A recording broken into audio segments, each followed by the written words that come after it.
الحمد لله رب العالمين والعاقبة للمتقين والصلاة والسلام على أشرف الأنبياء والمرسلين نبينا محمد وعلى آله وأصحابه أجمعين أما بعد.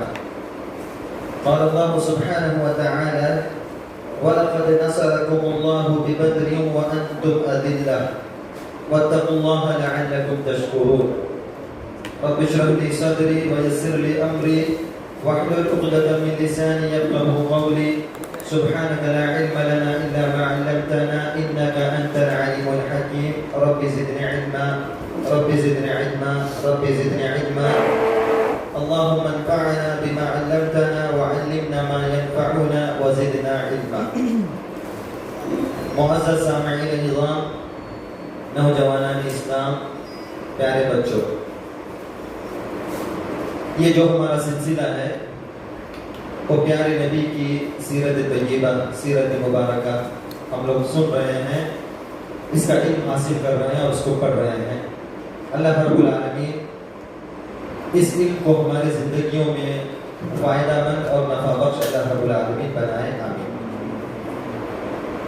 آج کا انشاءاللہ جو ہمارا درس ہوگا یا جو ہماری کلاس ہوگی وہ چند چیزوں پر مشتمل ہے انشاءاللہ، یعنی چند یہاں پر ٹاپکس ہوں گے انشاءاللہ. جیسا کہ آخری ہفتہ ہم نے یہ سنا تھا کہ انشاءاللہ العزیز اللہ کے نبی کریم صلی اللہ علیہ وسلم کے مدینہ جانے کے بعد 10 سال آپ کا قیام رہا مدینہ کے اندر، اور 11ویں سال اللہ کے نبی کریم صلی اللہ علیہ وسلم اس دنیا سے رخصت ہو گئے، چلے گئے.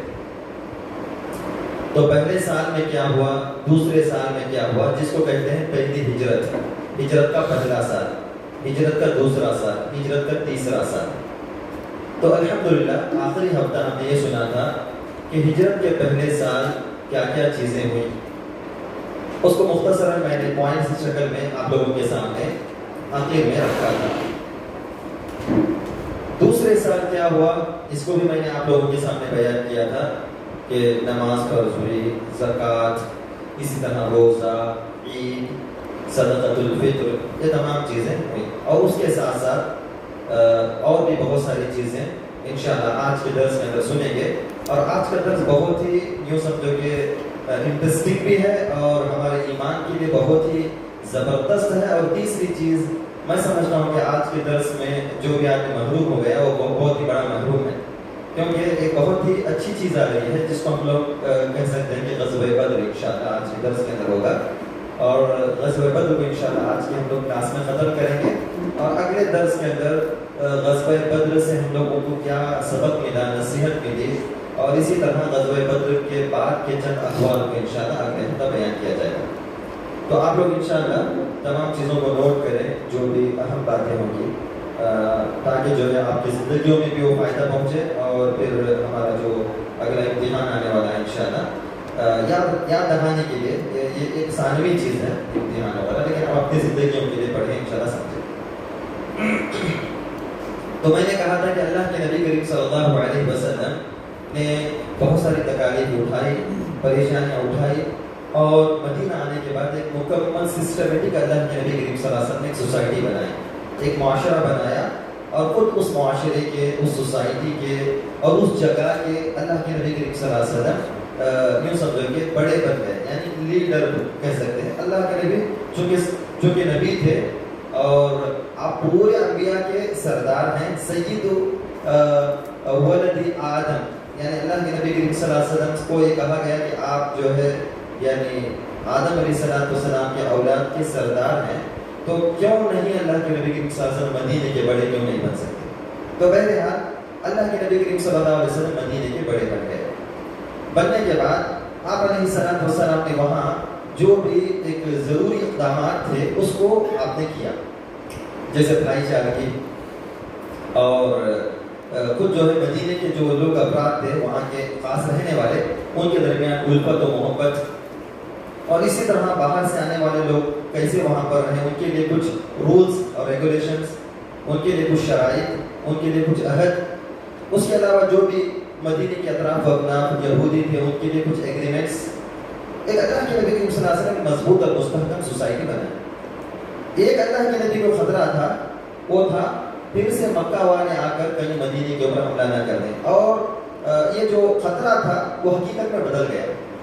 ایسا ہوا کہ وہاں سے جو دھمکیاں مسلمانوں کو آنے لگی، اور کئی ایسے واقعات اور انسیڈنٹس پیش آئے کہ وہاں کے لوگ آ کر کبھی بھی مدینے کے اوپر حملہ کر سکتے ہیں، مدینے کے اوپر اٹیک کر سکتے ہیں۔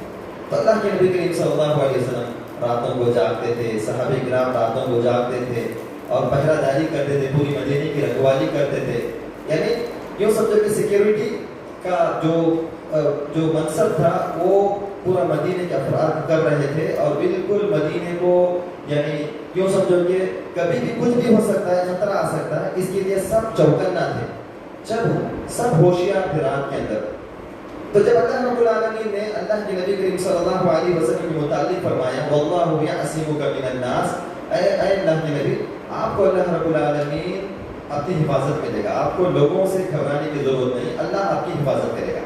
تب اللہ کے نبی کریم صلی اللہ علیہ وسلم نے صحابہ کرام سے فرمایا آپ جا کر تم آرام کرو، ہمیں گھبرانے کی ضرورت نہیں ہے، کیونکہ ہمارا توکل اور ٹرسٹ بھروسہ اللہ رب العالمین کے اوپر ہے، اللہ ہماری حفاظت کرے گا۔ اب ایک چیز ہوتی ہے، آپ یاد رکھ لیجئے، جو ظلم کو سہا ہوتا ہے، یاد رکھ لیجئے یہ بات کہ جو آدمی کسی سے ظلم کو سہا ہو، یعنی مظلوم ہو، اس کے اوپر ظلم ڈھایا گیا ہو، اس کے جو مال کو ناحق چھینا گیا ہو، یا اس کو مارا پیٹا گیا ہو، یا اس کو ستایا گیا ہو، اس کے دل کے اندر ایک فطری طور پر یعنی ایک سمجھو کہ نیچرلی یہ چیز ہے کہ اس کے دل کے اندر ریونج، انتقام لینے کی آگ ہوتی ہے نا۔ جن کو اس سے یعنی پالا نہیں پڑا ہے وہ نہیں جانتے، لیکن جن کی زندگیوں میں ایسا ہوا ہے وہ چاہتے ہیں کہ کیسے بھی کر کے میں اس سے بدلہ لے لوں۔ جبکہ جو معافی الگ چیز ہے، معافی سب سے بڑی چیز ہے، لیکن انسان کی فطرت ہے، وہ صبر نہیں کر سکتا، وہ چاہتا ہے کہ میں کیسے بھی کر کے اس کا انتقام لے لوں، یا تو کچھ اس کے اوپر کچھ بول کے، یا جو اس کو مار کے، یا کسی اور کے ذریعے سے۔ یعنی اسلام اس کی اجازت نہیں دیتا، بلکہ اللہ کے نبی کریم صلی اللہ علیہ وسلم کی سیرت اس بات کا ہمیں پتہ دیتی ہے کہ آپ نے بڑے بڑے دشمنوں کو بھی معاف کر دیا، اور اللہ رب العالمین معاف کرنے والوں کو پسند کرتا ہے۔ لیکن صحابہ کرام کے اوپر بہت ہی زیادہ ظلم ڈھایا گیا تھا جو مدینے میں آ کے پہنچے تھے مہاجرین۔ یاد رکھنے بہت امپورٹنٹ ہے، آپ تھوڑا غور سے اس کو سنیں انشاءاللہ۔ جو بھی مہاجرین آئے تھے مکہ سے ہجرت کر کے، تمام کا مال لوٹ لیا گیا تھا، ان کے گھر بار کو لوٹ لیا گیا تھا، اور یہاں تک کہ بعض صحابہ جو آ رہے تھے ان کا کپڑا تک بھی لے لیا گیا تھا۔ ایسے حالات میں بعض صحابہ آئے، آپ کو آگے انشاءاللہ واقعات ملیں گے کہ ذل بجانے ایک ایسے صحابی بھی ہیں جن کو جو ہے کمبل اوڑھنے کے لیے بھی ان کو یعنی کوئی کپڑا نہیں تھا، یعنی جسم کے اوپر وہ ایسے اللہ کے نبی کریم صلی اللہ علیہ وسلم کے پاس آئے، ٹھنڈی رات تھی اور اس کی حالت میں ان کا انتقال بھی ہو گیا۔ اللہ کے نبی کریم صلی اللہ علیہ وسلم نے ان کی خود خبر کھوجی اور نماز جنازہ اللہ کے نبی کریم صلی اللہ علیہ وسلم نے پڑھائی۔ ایسے مشکلات میں وہ صحابہ کرام آئے تھے مدینہ کو۔ تو ظاہری سی بات ہے کہ ایک ہوتا ہے بدلہ لے کر اپنے جو ہے دل کی آگ کو ٹھنڈا کرنا، اور ایک ہوتا ہے کہ کم از کم اپنا حق تو مل جائے۔ لڑ رہا ہے اس لیے کہ اپنا حق ملے، رائٹس جو ہے وہ حاصل کرے۔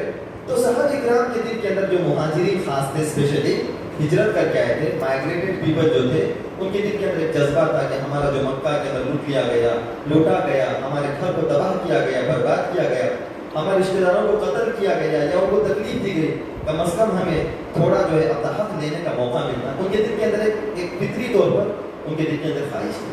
تو اللہ رب العالمین نے جب مکہ مدینے کے اندر یعنی سسٹم پورا ہو گیا، ایک مسلمان وہاں پر ایک جم گئے، جڑ گئے، اور ان کے پاؤں مضبوط ہو گئے مدینے کے اندر، تب اللہ رب العالمین نے مسلمان جو صحابہ تھے ان کے جذبات کا خیال کرتے ہوئے اللہ نے قتال کا حکم دے دیا۔ قتال کا مطلب لڑائی کرنے کا، یعنی جو آپ کا حق چھینا گیا ہے آپ اس کے لیے لڑ سکتے ہو، یہ حکم دیا گیا۔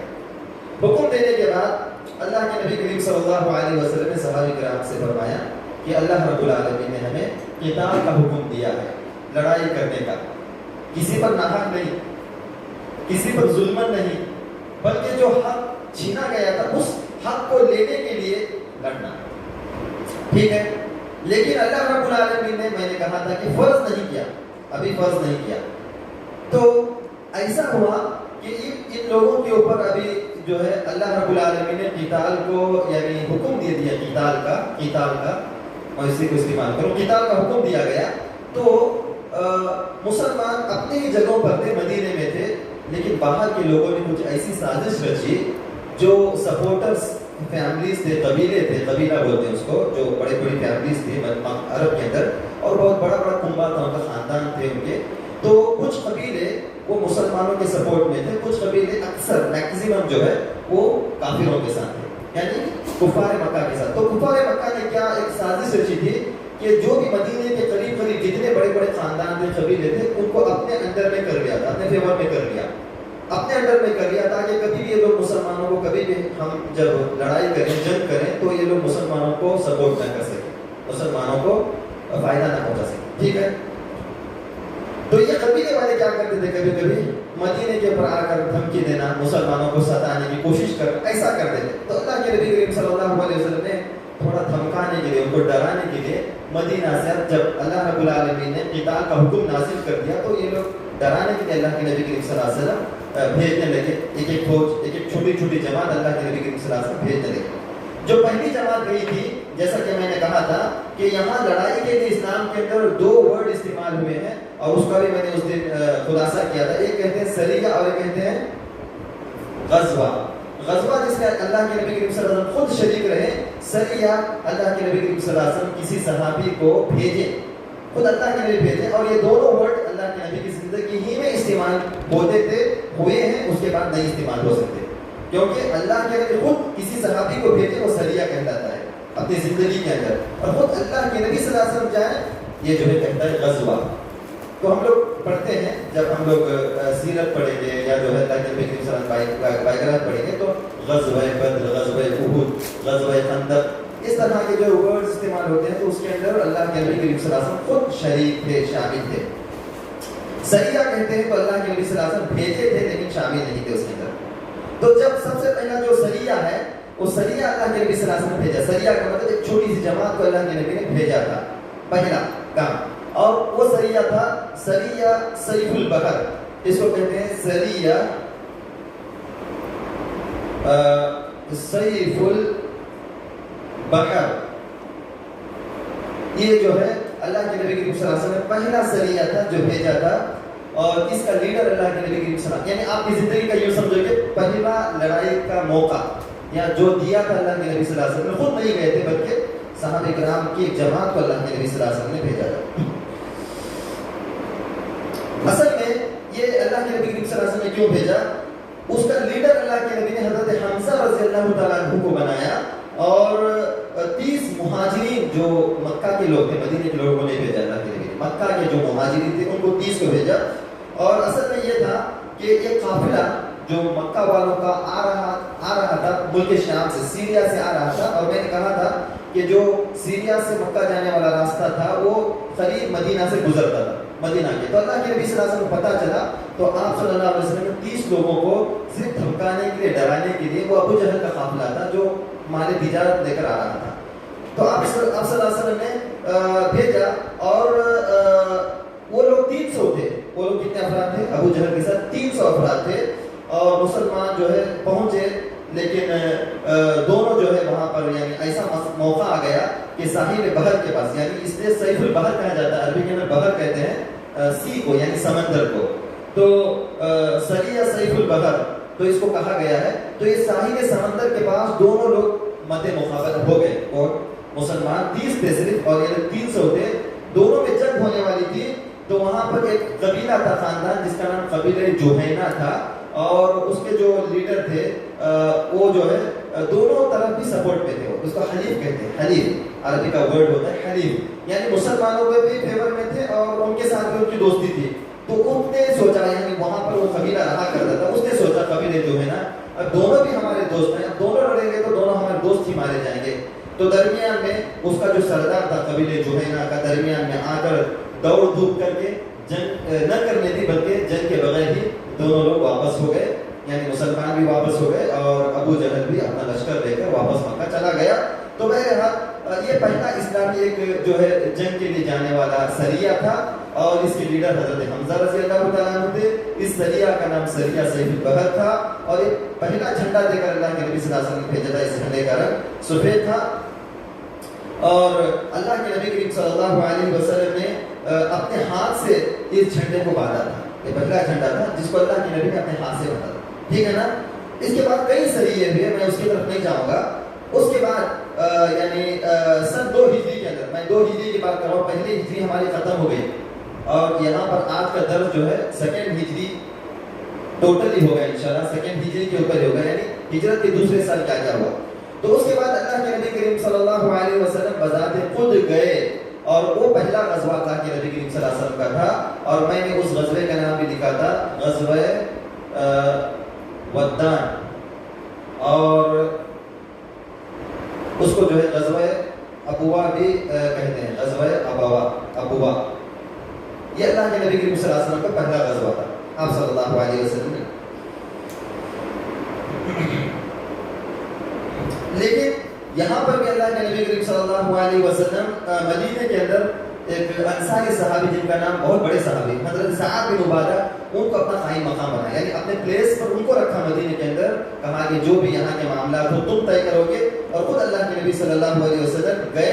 اس کا مقصد بھی کیا تھا, اس کا مقصد بھی جو ہے یعنی جو قافلہ تھا کافروں کا, مشرکین کا جو جا رہا تھا ملک شام کی طرف, اس کو روکنے کا تھا یا اس کو ڈرانے کا تھا, دھمکانے کا تھا, یا اپنی قوت کو دکھانے کا تھا کہ مسلمان بھی مضبوط ہیں, تاکہ وہ لوگ فزیکلی یعنی ذہنی طور پہ وہ لوگ ڈر جائیں کہ ہاں مسلمان اب مضبوط ہو چکے ہیں. بہرحال آپ صلی اللہ علیہ وسلم اس کو ودان اس لیے کہنے, ودان جگہ کا نام ہے, وہاں تک اللہ کے نبی کریم صلی اللہ علیہ وسلم پہنچے, لیکن کوئی جو ہے معاملہ درپیش نہیں ہوا, کوئی لڑائی اور جنگ نہیں ہوئی.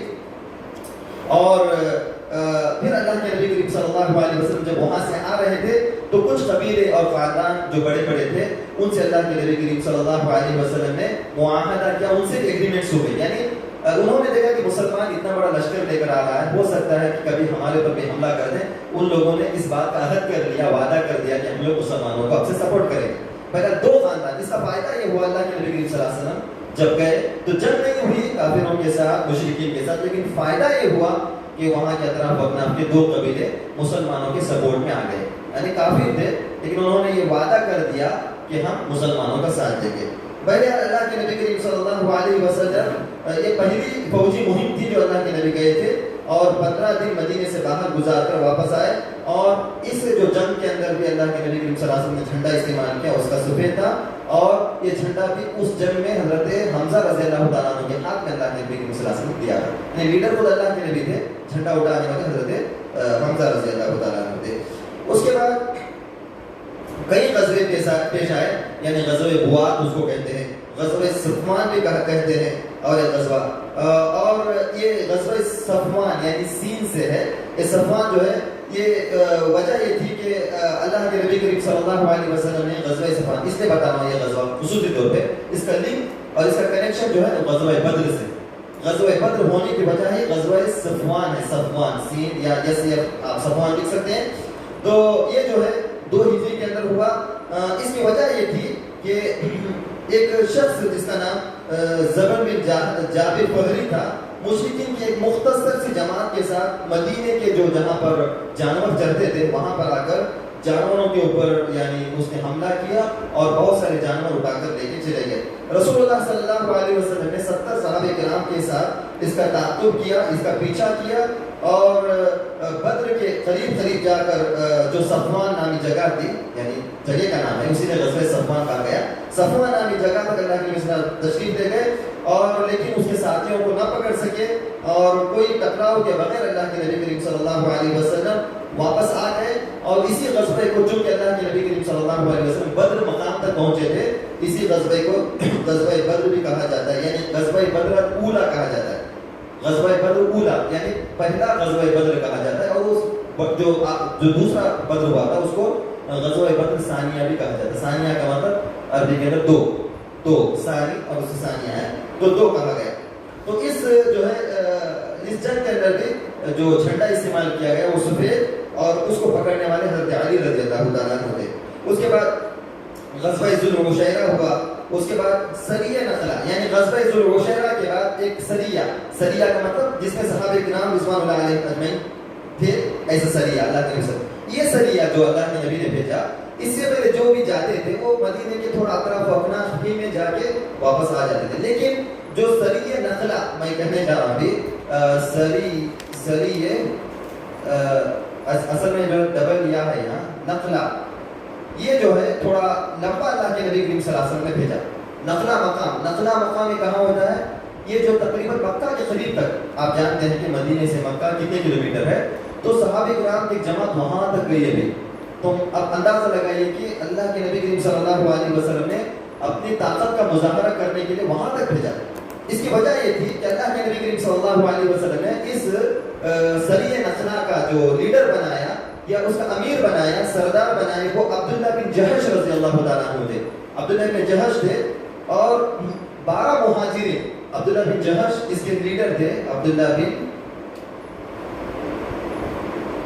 جہش اس کے سردار تھے اور یہ لوگ تقریباً 12 لوگ تھے، 12 افراد یہ لوگ تھے. اس کو کہتے ہیں سریہ نقلہ. یہ بھی 2 ہجری کے اندر، میں بتا رہا ہوں آپ کو 2 ہجری کے اندر یہ تمام واقعات پیش آئے مختصر. تو اللہ کے نبی کریم صلی اللہ علیہ وسلم نے 12 مہاجرین، دیکھیں انصار کو اللہ کے نبی نے نہیں بھیجا. کیوں؟ کیونکہ انصار ہر چیز سے ان کی مدد کیے تھے. اب انصار کو جنگ میں بھیجیں گے تو گویا ان کی جان کا نقصان تھا. تو اللہ کے نبی صلی اللہ علیہ وسلم سٹارٹنگ میں جو ابتدائی طور پہ جو بھی بھیج رہے تھے وہ مہاجرین کو بھیج رہے تھے، یعنی جو مکہ کے افراد تھے ان کو. تو 12 لوگ تھے اور ہر آدمی، یعنی ان کے پاس 6 اونٹ تھے. اونٹ 6 تھے. تو اللہ کے نبی کریم صلی اللہ علیہ وسلم نے کہ غریبی تھی اس وقت، مسلمانوں کا پیسہ نہیں تھا، مال نہیں تھا، تو 6 اونٹ دے کر بھیجے. کہا کہ ہر اونٹ پر 2 لوگ باری باری سوار ہوں گے، 2 لوگ سوار ہوں گے. اور اللہ کے نبی کریم صلی اللہ علیہ وسلم نے عبداللہ بن جہش جو اس قافلے کے امیر تھے ان کو کہا کہ ایک تحریر، ایک لیٹر اللہ کے نبی صلی اللہ علیہ وسلم نے دیا اور ہدایت فرمائی کہ اس کو 2 دن جب سفر کرو تو 2 دن کے بعد اس کو کھولنا، اس کو اوپن کرنا، اس لیٹر کو. تو وہ لوگ چنانچہ وہ 2 دن تک سفر کرتے رہے. 2 دن کے بعد جب انہوں نے اس خط کو کھولا تو اللہ کے نبی کریم صلی اللہ علیہ وسلم نے اس کے اندر یہ لکھا تھا کہ جب میرا یہ وقت تم کھولو تو وہاں سے تم چلتے جانا، آگے بڑھتے جانا، یہاں تک کہ مکہ اور طائف کے درمیان. مقام نقلہ کہاں تھا؟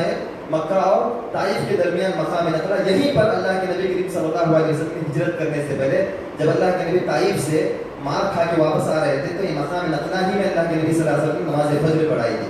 یاد رکھ لو، اس سے پہلے گزرا ہے سیرت کے اندر نماز فجر اللہ کے نبی نے پڑھائی تھی. تو وہاں پر جنوں کے جماعت اللہ کے نبی صلی اللہ علیہ وسلم کی قرات سن کر مسلمان ہو گئی اور اس کا تذکرہ اللہ رب العالمین نے 29 پارے سورۃ الجن کے اندر کیا اور کہا کہ اللہ کے نبی کریم صلی اللہ علیہ وسلم آپ سے جو ہے جنوں کی جماعت نے آپ سے قرآن مجید کو سنا اور پھر مسلمان ہو گئے اور پھر جو ہے وہ لوگ اپنے قوم کی طرف جا کر دعوت و تبلیغ کرنے لگے.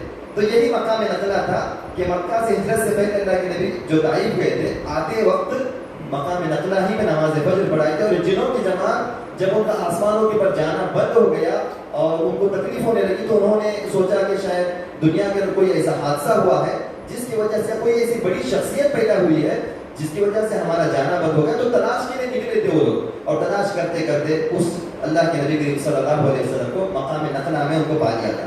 تو یہی مقام نقلہ ہے. تو اللہ کے نبی کریم صلی اللہ علیہ وسلم نے اس خط میں لکھا کہ جب تم یعنی چلتے جاؤ یہاں تک کہ طائف اور مکہ کے درمیان مقام نقلہ ہے، وہاں جا کر اترو اور وہاں جانے کے بعد قریش کا ایک قافلہ وہاں سے آئے گا، ایک وہاں کی ان کی ٹیم آئے گی، فوج آئے گی یا چھوٹا سا کوئی تجارت قافلہ آئے گا، ان کی کھات میں رہنا. اللہ کے نبی صلی اللہ علیہ وسلم نے کہا کہ ان کی تلاش میں رہنا.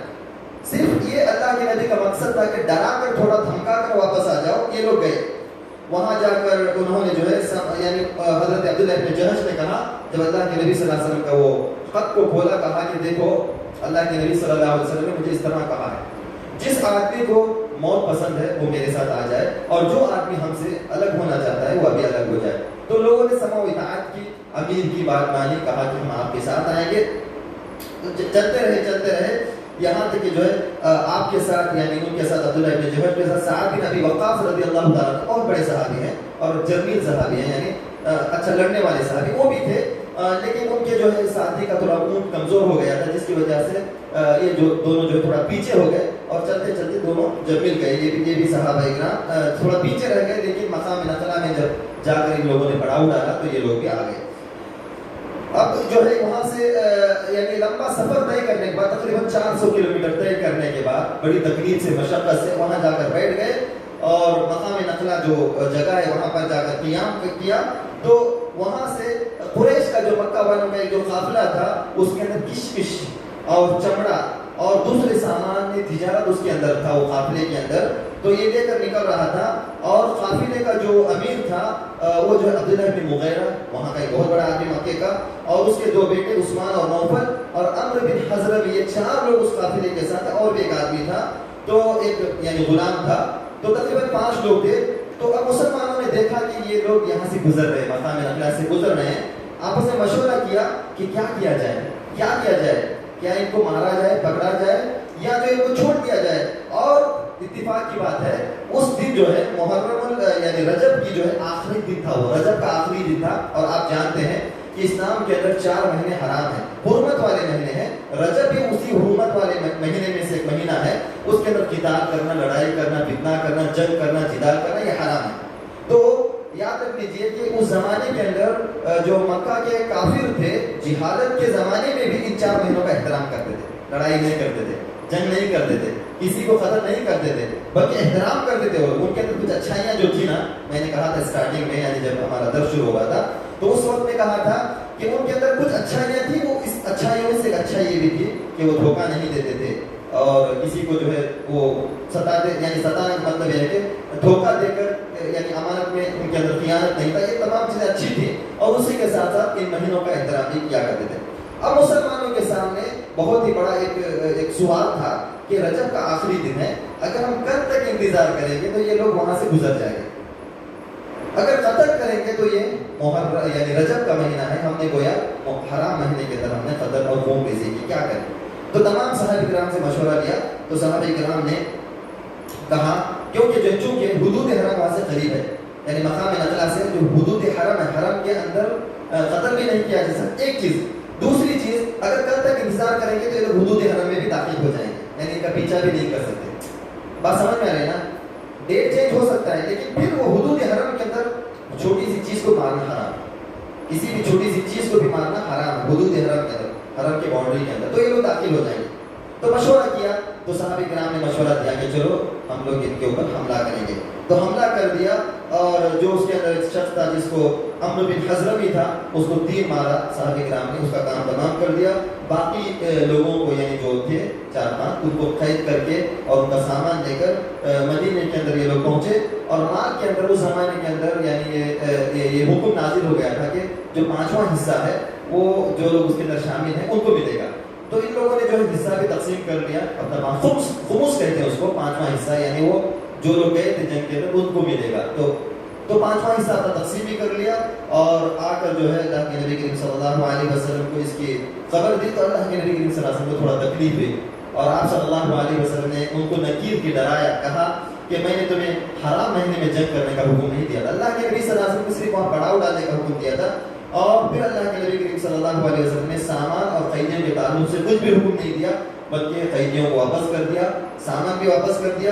یہاں تک کہ اللہ کے نبی کریم صلی اللہ علیہ وسلم نے جس شخص کو قتل کیا گیا، تو اس زمانے میں ایک سسٹم تھا کہ دیت دینے کا مطلب یہ تھا کہ کوئی گروپ اگر قتل کرتا ہے، ایک آدمی انڈیویجول کسی کو مارتا ہے تو اس کے بدلے میں اس کو مارا جائے گا. لیکن اگر کوئی ٹیم مارتی ہے تو پھر دیت دینا ان کے لیے ضروری ہے. دیت کا مطلب کوئی ایک ایسا فائن کہ وہ لوگ خاندان کے لوگ بولتے ہیں کہ اتنے کروڑ یا جو زمانے کے اندر دینار یا درہم جو بھی بولتے ہیں اتنا دینا پڑتا. تو اللہ کے نبی کریم صلی اللہ علیہ وسلم نے عمرو بن حضرم کے خاندان والوں کو دیت ادا کر دی، یعنی وہ لوگ کتنا پیسہ انہوں نے مانگا، مال مانگا، دے دیا، کیونکہ غلطی سے ہو گیا مسلمانوں کی، کیونکہ حرام ہے. یہاں پر مسلمانوں نے ایسا کیا تو وہاں پر پروپیگنڈا ہو گیا کہ مسلمان جو ہے اپنے آپ کو کہتے ہیں مسلمان ہیں، لیکن ان کے اندر جو ہے حرمت کے مہینے کا کوئی، کیونکہ بہت بڑا جرم تھا اس زمانے کے اندر حرام مہینے کے اندر قتل کرنا یہ تھا. تو اللہ رب العالمین نے سورۃ البقرہ کی آیت کریمہ نازل فرمائی، مسلمانوں کو تسلی دی اور کافروں کو ڈانٹا. کہا کہ یسألونک عن الشہر الحرام قتال فیہ قل قتال فیہ کبیر، کہ اللہ کے نبی کریم صلی اللہ علیہ وسلم یہ آپ سے حرام مہینوں میں قتل اور غارت گیری کرنے کے سلسلے میں بات کرتے ہیں، آپ کے اوپر جو ہے چیمی گوئیاں کرتے ہیں یا پروپیگنڈا کرتے ہیں. آپ کہہ دیجئے کہ ہاں بے شک اس کے اندر قتل کرنا یعنی حرمت والے مہینوں کے اندر یہ بہت بڑا گناہ ہے، لیکن اس سے بڑا گناہ یہ ہے کہ تم اللہ رب العالمین کے راستے سے روکو. تم جو اللہ کے راستے سے روک رہے ہو اور کفر کر رہے ہو اور مسجد حرام سے بھی روک رہے ہو لوگوں کو، یہ اس سے بھی بڑا گناہ ہے. اور اس سے بھی بڑا گناہ یہ ہے کہ تم وہاں سے مسلمانوں کو نکال رہے ہو مکہ سے، یہ بھی گناہ ہے.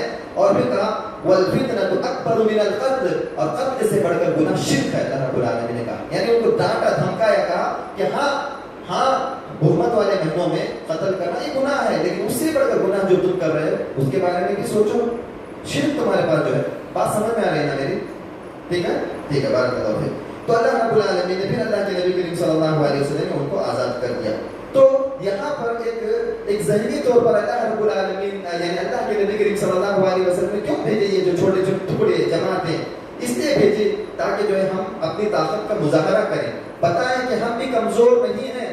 اور جب یہ لوگ مکہ کے قریب تک پہنچے تو یہ کافی لوگ سمجھ رہے تھے کہ نہیں مسلمان جو ہے بہت ہی کم ہمت ہیں, بزدل ہیں, ابھی ان کے اندر اتنی طاقت نہیں ہے, یہ لوگ کمزور ہیں, مالی اعتبار سے کمزور ہیں اور جو ہے افرادی اعتبار سے کمزور ہیں. لیکن جب یہ مسلمانوں کی چھوٹی سی جماعت مکہ کے ان کے گھروں کے قریب تک پہنچی تب ان کو یقین آ گیا, اب ان کے ہوش کے ناخن اڑ گئے کہ ہاں مسلمان جو ہے مضبوط ہو چکے ہیں. ہمارے گھر کے قریب تک آ کر انہوں نے جو ہمارے آدمیوں کو مارا, چھاپا مارا اور قیدی بنا کر گئے.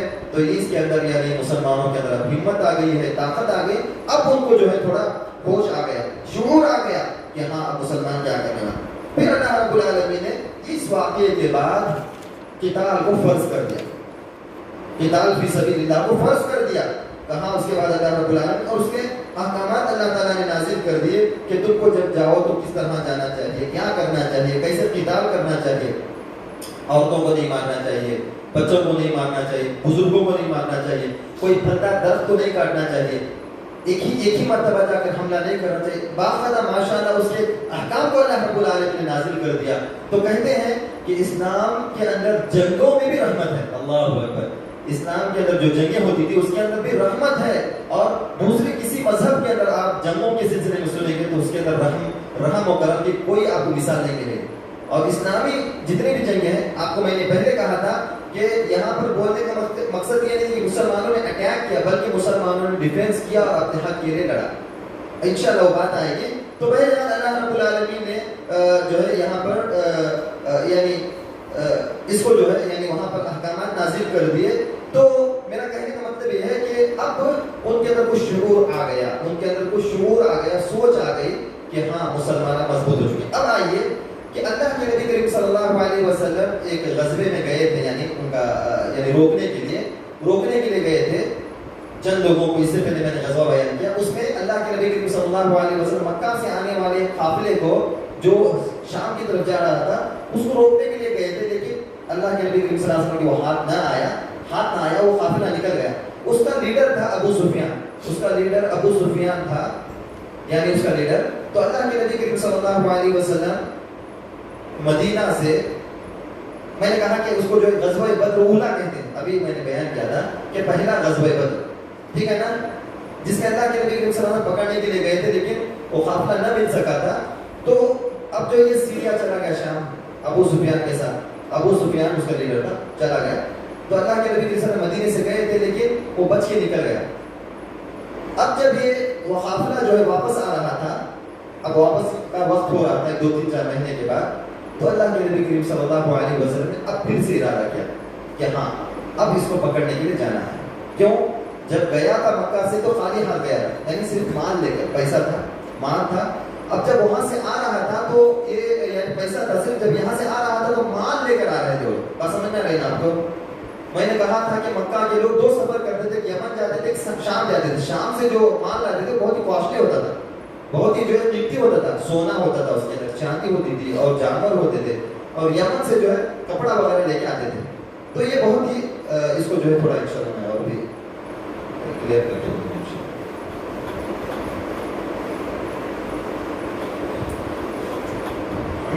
ابھی مان لیجیے کہ میں اس سے پہلے جس کو ڈرا کیا تھا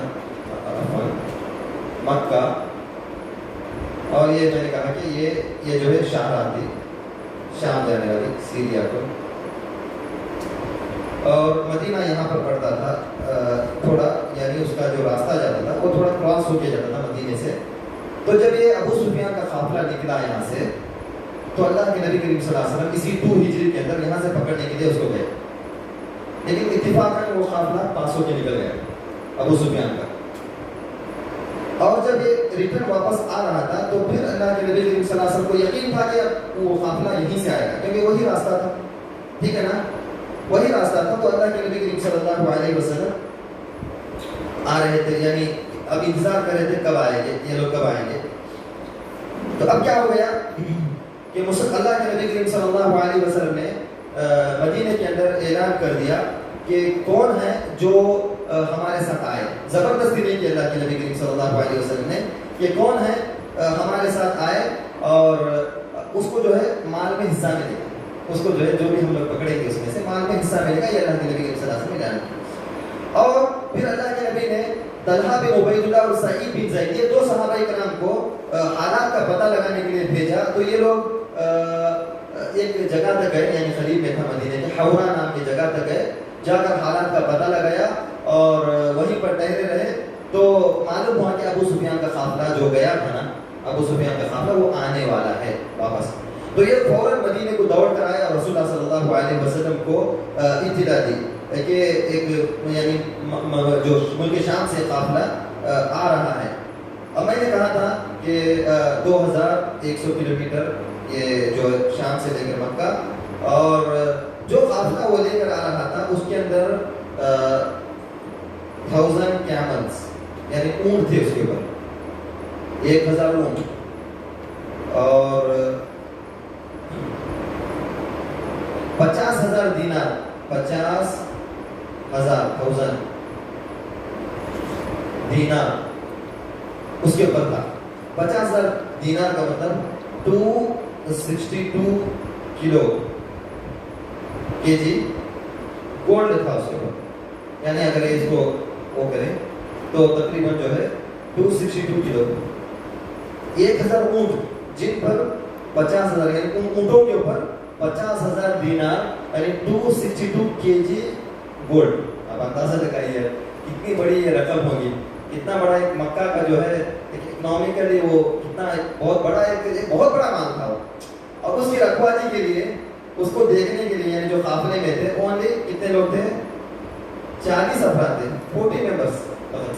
اللہ المستعان، اتنا بڑا یعنی قافلہ اور اس کی رکھوالی کے لیے صرف 40 لوگ. یعنی ان کو پتا بھی نہیں تھا کہ ایسا کچھ حادثہ ہو سکتا ہے. وہ لوگ جاتے تھے، نارملی جانا آنا ان کا ہوتا تھا اور بڑا بڑا سامان لے کر وہ آتے تھے مکہ کو. لیکن اس مرتبہ ایک الگ ہی ان کے ساتھ انسیڈنٹ پیش آنے والا تھا. وہ لوگ ان کو پتا بھی نہیں تھا.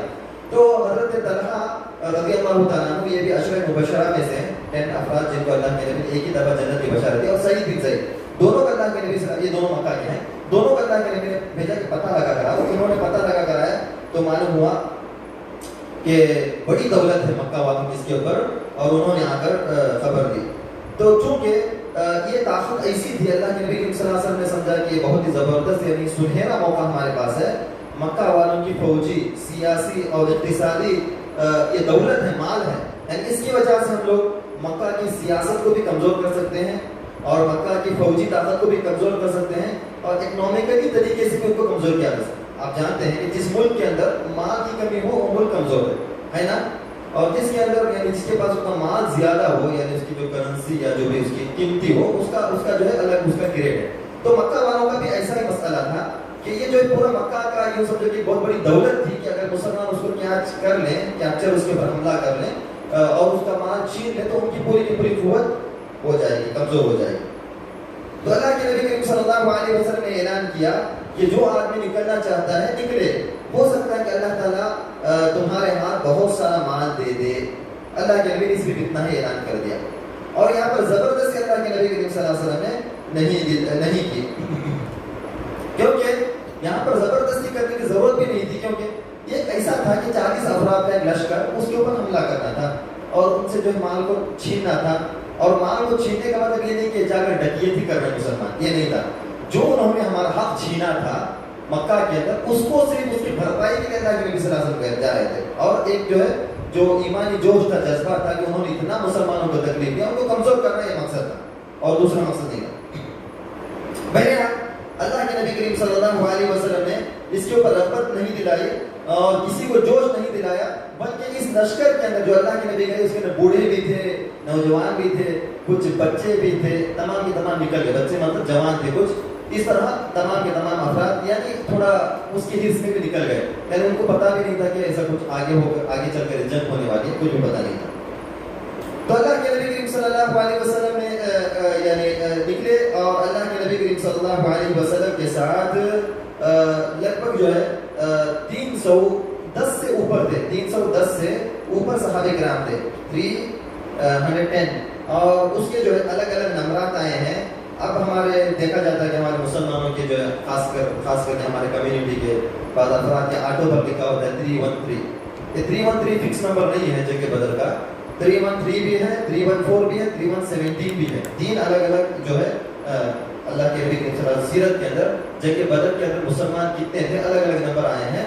313 بھی ہے اور 314 بھی ہے اور 317 بھی ہے. بعض نے جو 317 کو ہی زیادہ صحیح قرار دیا ہے، 313 بھی ہے. پہلے ہم لوگ تینوں کو بھی ذکر کریں گے، ٹھیک ہے نا. 313 314 317 یعنی اتنے افراد مسلمانوں کے تھے. کلیئر ہو گیا نا؟ بات سمجھ میں آ رہی ہے؟ ٹھیک ہے. تو اللہ کے نبی کریم صلی اللہ اور اس کے اندر بھی جو ہے جو تھے اس کے اندر 86 یہ مہاجرین تھے. مہاجرین یعنی مہاجرین کا مطلب جنہوں نے ہجرت کی. اور اس کے اندر جو ہے اس کے علاوہ باقی افراد مدینے والے تھے، یعنی انصار جن کو کہا جا سکتا ہے.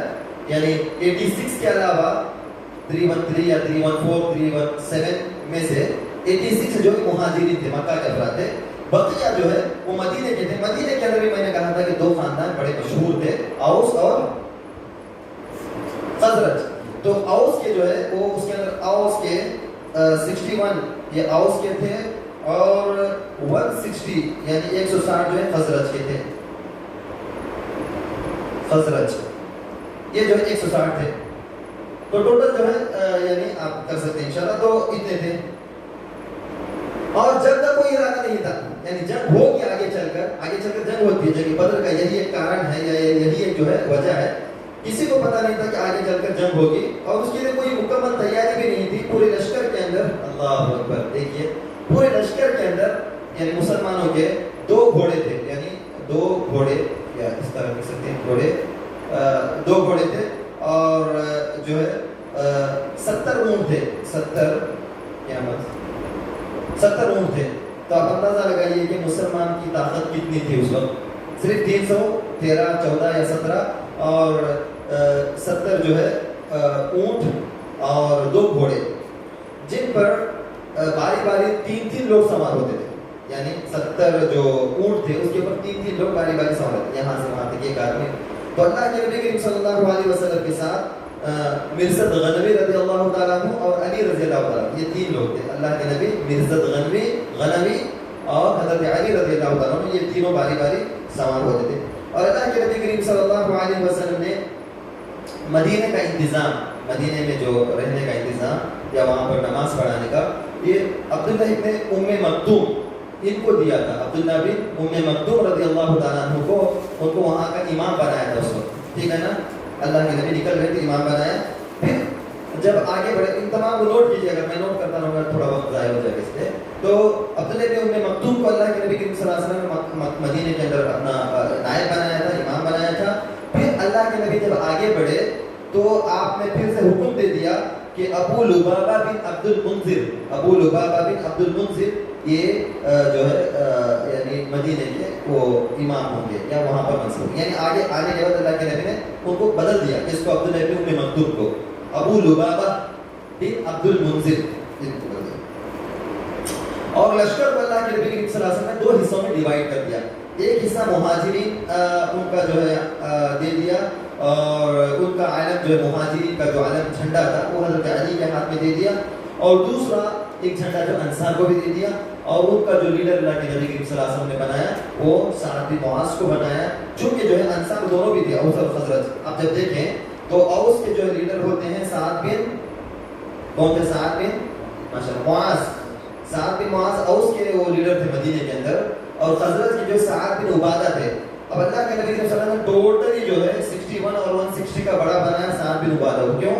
کیونکہ سعد بن عبادہ کے جو خاندان کے لوگ تھے 160 یہ زیادہ تھے، میکسیمم تھے. اس لیے اللہ کے نبی صلی اللہ علیہ وسلم نے سعد بن عبادہ کو بنایا اور ان کے ہاتھ میں ان کو جو ہے لیڈر بنایا. اور جنرل کمان جو جھنڈا تھا بڑا کمان وہ جو سفید تھا، وائٹ تھا، اور حضرت مصعب بن عمیر رضی اللہ تعالیٰ عنہ کو اللہ کے نبی کریم صلی اللہ علیہ وسلم نے سپہ سالار بنایا، یعنی آپ کے سپہ سالار تھے، یعنی وہی یعنی سمجھو کہ مین تھے اللہ کے نبی کریم صلی اللہ علیہ وسلم کے بعد۔ تو اب جو ہے جب اتنا ہوا تو اللہ کے نبی کریم صلی اللہ علیہ وسلم گئے، جانے کے بعد اب ابو سفیان جو ہے، یہ ابو سفیان جو قافلہ لے کر آ رہے تھے یہاں سے،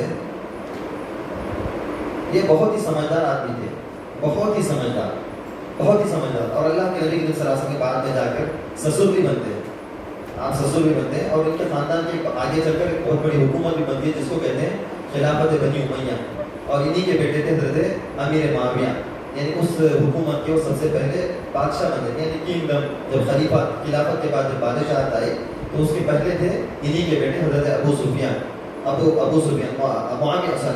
بن ابی سفیان، اور انہی کے بھائی تھے جو بہت بڑے یزید بن ابی سفیان، انہی کے بھائی تھے جو بہت بڑے جنگجو صحابی تھے ماشاءاللہ، اور ان کا بھی جو ہے حضرت علی یعنی عمر کے زمانے میں ان کے بھائی کا انتقال ہوا تھا، یعنی جنگ کے اندر شہید ہوئے تھے۔ حضرت امیر معاویہ رضی اللہ تعالیٰ عنہ زبردست صحابی تھے، اور سیریا کے اندر اپنی حکومت کو انہوں نے حضرت عمر رضی اللہ تعالیٰ عنہ کے زمانے میں گورنر تھے، اپنے بھائی کے بعد انہی کو وہاں سیٹ ملی تھی گورنر کی، حضرت امیر معاویہ۔ بات سمجھ میں آ رہی ہے نا، تھوڑا میں ادھر جا رہا ہوں۔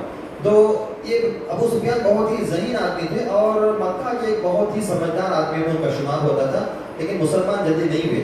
فتح مکہ کے دن مسلمان ہے، فتح مکہ جب فتح ہوا 8 ہجری کے اندر، جب ہم لوگ جب 8ویں ہجری پڑھیں گے، جب مکہ فتح اس دن وہ مسلمان ہوئے، اور اس سے پہلے ان کی بیٹی مسلمان ہو چکی تھی، ام حبیبہ تھا ان کا نام، اور اللہ کے نبی ام حبیبہ رملہ بنت ابی سفیان تھا، اور اللہ کے نبی صلی اللہ علیہ وسلم کی بیوی تھی۔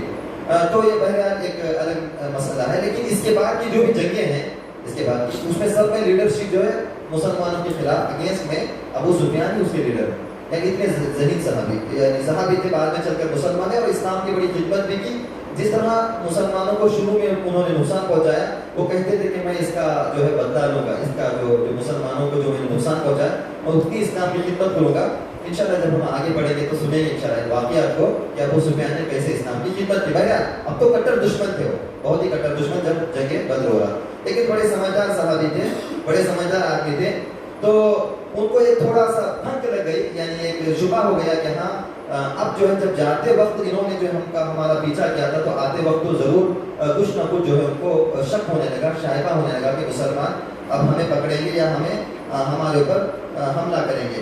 تو بہرحال جب ان کو کچھ نہ کچھ تھوڑا بھنک لگی، یعنی کچھ شک ہوا، شبہ ہوا، تو اپنے جو ہے تھوڑا یعنی جو مسلمانوں کا جو یہاں سے کراس ہوتا تھا، یہاں آنے سے پہلے ہی انہوں نے اپنے لشکر کو یہاں پر یعنی روک لیا، روک کر تھوڑا یعنی خود جو ہے آگے چلتے ہوئے آئے، آ کر ایک دیکھا کہ 2 افراد وہاں سے گزر رہے تھے، 2 لوگ، تو کہا کہ یہاں پر کوئی آیا تھا کیا، کوئی قافلہ وغیرہ؟ ان 2 آدمیوں سے ابو سفیان نے پوچھا، کہا کہ نہیں، یہاں کچھ ابھی جو ہے 2 افراد یہاں پر آئے تھے اپنے اونٹوں کو لے کر، اور وہ چلے گئے، اونٹوں کو لے کر آئے تھے 2 افراد۔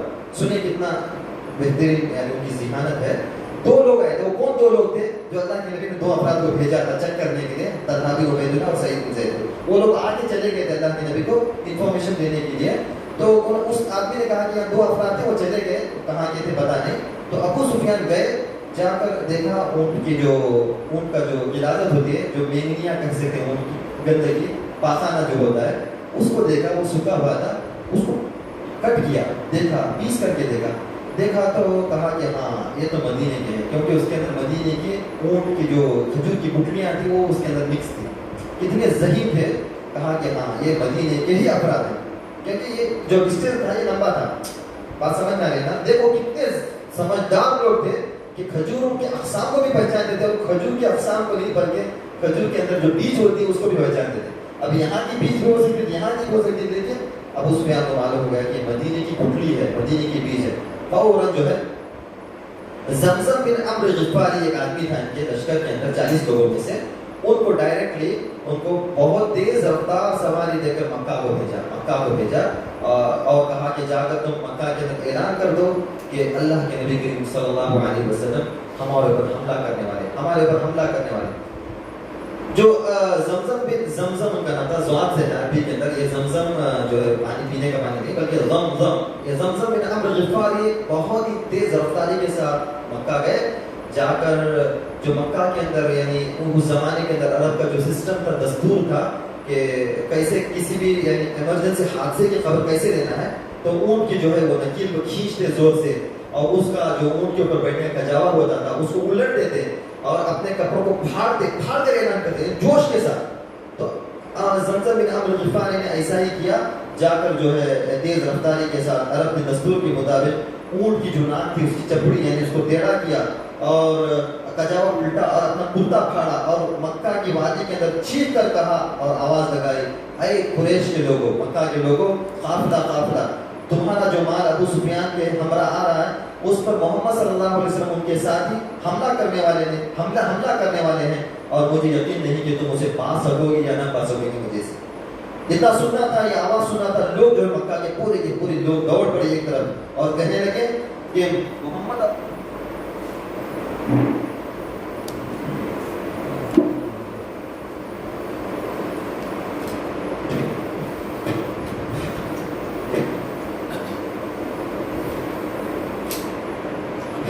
جی. تو لوگ کہنے لگے، مکہ کے لوگ کہنے لگے کہ محمد اور اس کے ساتھی، ارے یہ تو کمزور قوم ہم پر حملہ کرے گی. کیا انہوں نے یہ سمجھ لیا کہ یہ بھی جو ہے ابن حضرمی یعنی جو وہ لوگ آ کے مقام نخلا کے اندر ایک آدمی کو مار کے گئے تھے، انہوں نے ہم کو ابن حضرمی سمجھا ہے، کہ عمرو بن حضرمی سمجھا ہے، یعنی اس کو اٹھا کے لے گئے. ہم ایسے نہیں ہیں، انہیں پتہ چل جائے گا. اور چنانچہ پورے مکہ کے اندر دو ہی قسم کے لوگ تھے، یا تو وہ جنگ کرنا چاہتے تھے یا اپنی جگہ پر کسی اور کو بھیجنا چاہتے تھے. اور پورے کے پورے جتنے مکہ کے بڑے بڑے لیڈرز تھے یعنی ان کے نام عتبہ، شیبہ، ابو جہل، اور سب لوگ تیار ہو گئے کہ ہم لڑیں گے جا کر. اور کوئی نہیں آ سکتا تھا، اپنے بدلے میں کسی آدمی کو پیسہ دے کر بھیج دیا. جیسے ابو لہب ان دنوں میں بیمار چل رہا تھا، مریض چل رہا تھا. اللہ تعالیٰ نے اس کے اوپر بد دعا جو اللہ کے نبی نے کی تھی، جس کی وجہ سے اس کا جسم پورا بیمار ہو گیا. اس حالت میں چل نہیں سکتا تھا.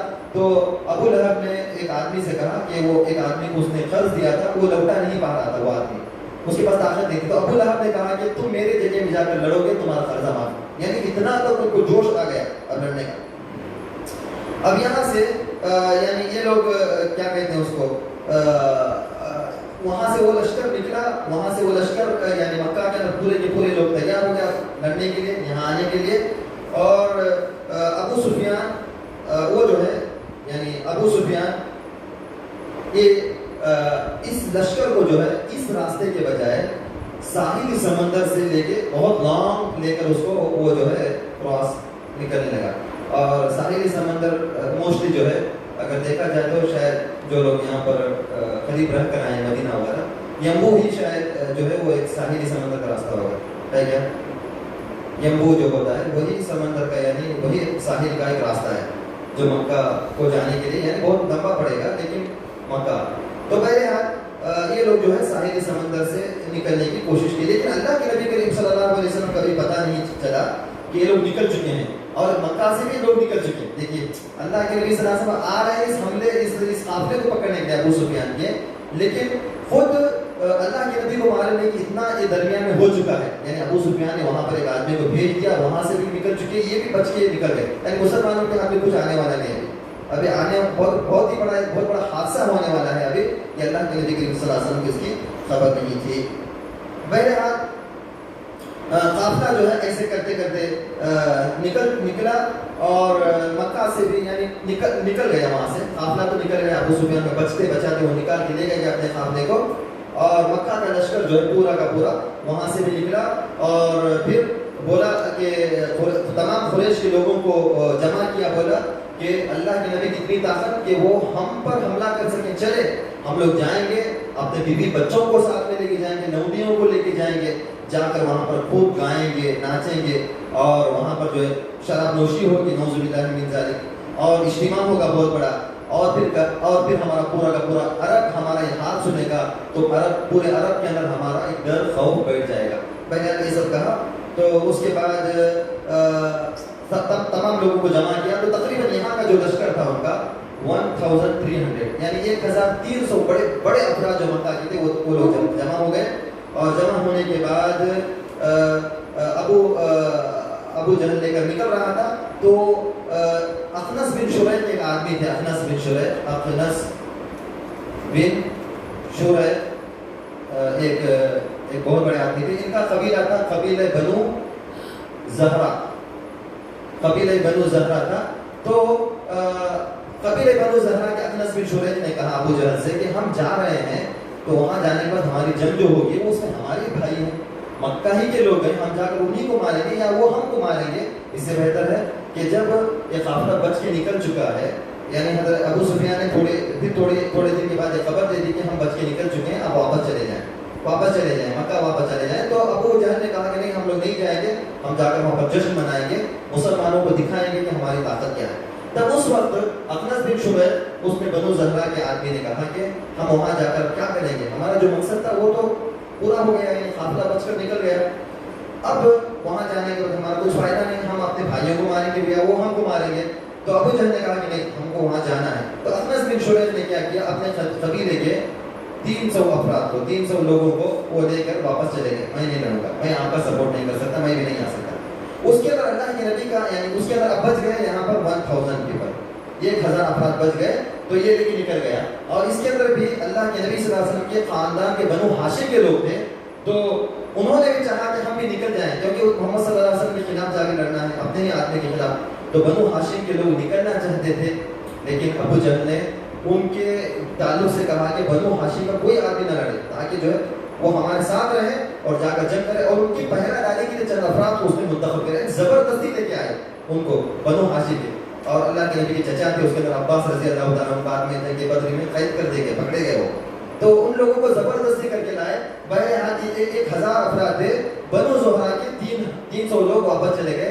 جب یہ لوگ بعد میں جب جنگ ہار کے آتے ہیں لوگ کافر, تب جو ہے بنو زہرا کے لوگوں کے پاس اخنس بن شریح کا اتنا اسٹیٹس ہو گیا, اتنا بڑا مقام ہو گیا کہ زندگی بھر اخنس بن شریح کا مشورہ کبھی ریجیکٹ نہیں کرتے تھے. پہلے ان کی اہمیت اتنی نہیں تھی, ان کا امپورٹنس ہی نہیں تھی, لیکن جنگ بدر سے جو واپس آ گئے اخنس بن شریح 300 افراد, مطلب یہ ہوا کہ انہوں نے اپنے خاندان کی جان بچا لی ہے نا. تب جو ہمیشہ ان کا احترام کیا کرتے تھے اور ان کا رتبہ اخنس بن شریح کا ان کے خاندان کے اندر بڑھ گیا. بہرحال وقت زیادہ ہو رہا ہے, میں نہیں چاہتا کہ اور بھی لمبا کروں. تو اس کے بعد انشاءاللہ ہم لوگ سنیں گے کہ اس کے بعد کے کیا احوال ہیں, حالات ہوئے ہیں. انشاءاللہ جنگ بدر کو انشاءاللہ اگلے ہفتہ انشاءاللہ کنٹینیو ہم لوگ کریں گے. تو تقریباً بات سمجھ میں آ گئی ہو نا. شکر جزاکم اللہ خیر, مبارک اللہ فیکم. اللہ رب العالمین ہم سب کو علم نافع حاصل کرنے والا بنائے, اور اللہ تعالیٰ ہمیں جو اسلام کا صحیح علم ہے اس کے مطابق عمل کرنے والا بنائے. آمین. وآخر دعوانا الحمد للہ رب العالمین وما علینا الا البلاغ المبین. سبحانک اللہم وبحمدک, اشہد ان لا الہ الا انت استغفرک واتوب الیک. فجزاکم اللہ خیر. السلام علیکم ورحمۃ اللہ وبرکاتہ.